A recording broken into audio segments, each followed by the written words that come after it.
Speaking of emotional, had a phenomenal show in Salt Lake City. So after Sacramento, we went to Salt Lake City. And we performed on the University of Utah's campus, which means it was a dry show. So there was no alcohol, and when you roll into Salt Lake City, you already know. One of the things in Salt Lake City is they only give you certain, they charge you a lot of tax on booze. And then on top of that, if you go to a restaurant, things are measured out very specifically. You're not just getting a free pour. There's even their beers can only have a certain amount of alcohol by volume. So everything's very regulated there. But I couldn't believe that we were going to have a dry show. So I come out and I'm like, who here is geeked up on Diet Coke? And the crowd went wild. And the Mormons were out and they showed up and showed out. I was a little nervous beforehand because I said, last time I performed here, I really let it rip. It went well. But I also want to make sure I'm coming into a community and being respectful. But then I start the show and I noticed that there are these two younger gals in the front row. Thought they maybe were University of Utah students, maybe freshmen. So, because most of my shows are 18 and up, if not 21 and up, because we serve alcohol. I had two 16-year-old gals in the audience and I didn't know what to do. They were there with their moms. Shout out to their moms for being bad bitches. But I just said, listen, I cannot change my entire 90-minute show because y'all are here.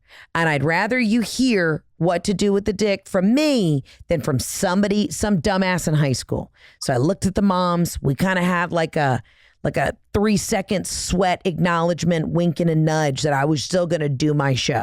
If it was a dirtier joke, I went to the other side of the stage, so I didn't feel like I was really just yelling at them. I think they had a great time. They stayed the whole time.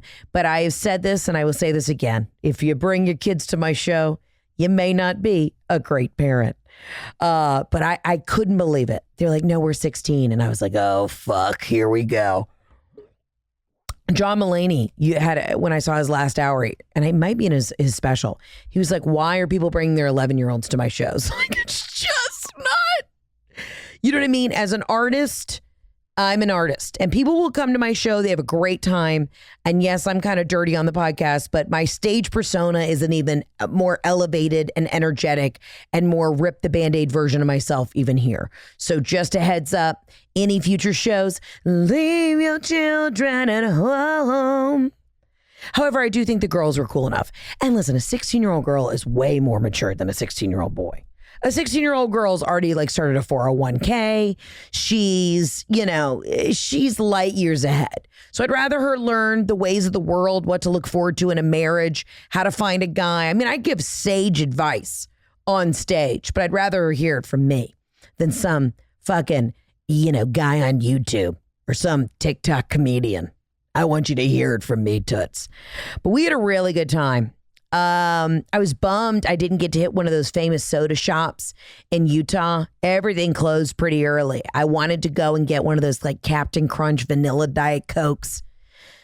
And okay, so I was talking to a lovely guy at the Q&A afterwards, and I was asking, why in the Mormon religion are you not allowed to have coffee? So they have these soda shops all over Utah because I guess, you're not hitting the Starbucks. And he said specifically, and this was from one Mormon's mouth over here to a Protestant's ears. So if this isn't accurate, don't come for me. But this is what he told me. He said that they're not allowed to have hot drinks. So specifically a hot coffee. I guess it's a certain amount of caffeine as well. So that's why they are able to have, a Diet Coke has caffeine in them. But they have these soda shops all over Utah where you can go in there, get a Dr. Pepper, 2 pumps of blueberry syrup, a sprinkle of Cinnamon Toast Crunch and some coconut flakes in it, and people go hard in the paint for it. So I found one that opened up at 5 a.m. the next day, slept through the alarm, but I was pissed. That's all I wanted was to hit one of these soda shops. So next time I'm in Salt Lake, we're having an after party at one of these soda shops. We're getting geeked out on Diet Dr. Pepper, and you're not going to know what happened to you. And I will say, Saturday night, most people came sober and they had a blast, and it was actually nice to not have a one blackout woman in the audience just screaming obscenities. It was real nice. But people do not give the Mormons enough credit. They're down to clown, down to laugh at themselves. I always have a great time in Utah, so I want to say thank you so much to the wonderful people of Salt Lake City and Sacramento for just being fucking cool. Just being the best. What else is going on? I don't even know. I was on my flight yesterday flying out here to LA, and people were trying to make this connection to Hawaii, and they were panicking. So I just want to give a quick shout out and a prayer to the people trying to get to Hawaii. I've never seen so many white people just panicked that they were not going to make their connection to Maui. It was, I mean, the entire first class cabin was clearly, I don't know if they were trying to hit a Hawaiian cruise, what was going on, but it was sheer panic. And I got to say, it was a wild, I felt like I was just in a fishbowl of Caucasian privilege. I mean, this one woman grabbed the flight attendant, and she was in like 2B. Okay. She's like, I have to get off first. I'm going to miss the flight to Kauai. And I just sat there and I was like, God, oh God, white people we need to take it down several fucking notches. However, I was thinking about it the other day. There are some things that white people do that I don't think we get enough credit for that are actually quite hard. You know what I mean? Like, there are certain things that white women do that are actually very fucking hard, that go hard. Like with pickleball. White people hit pickleball so hard. Dude, I went to the orthopedist recently, and he was like, do you know how many white dudes I have in my office named Gary who have literally ripped the Achilles fresh off the bone from fucking pickleball? That goes hard. That goes so hard. You know what else goes hard? The fact that white people love to go to hibachi restaurants and just have shrimp fried rice pelted down their throats. I've said this before, there's nothing better than being a woman with giant jugs at a hibachi restaurant and having the hibachi chef dial in on you and just throw fried egg down your titties. That's when you still got it. But yeah, I mean, white people love hibachi. I had hibachi for my birthday last year. We had a hibachi come to my house.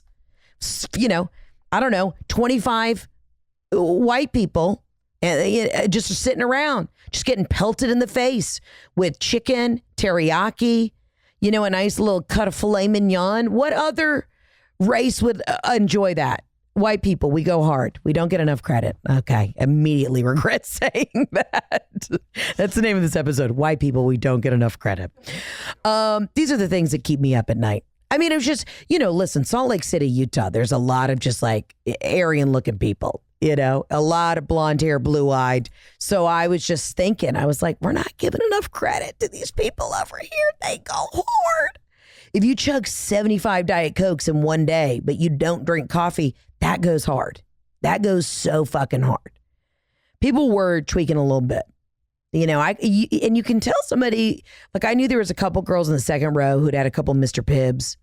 I don't know if you've had a Mr. Pibb in a while. I had one the other day randomly because I had a tummy ache, and that goes hard.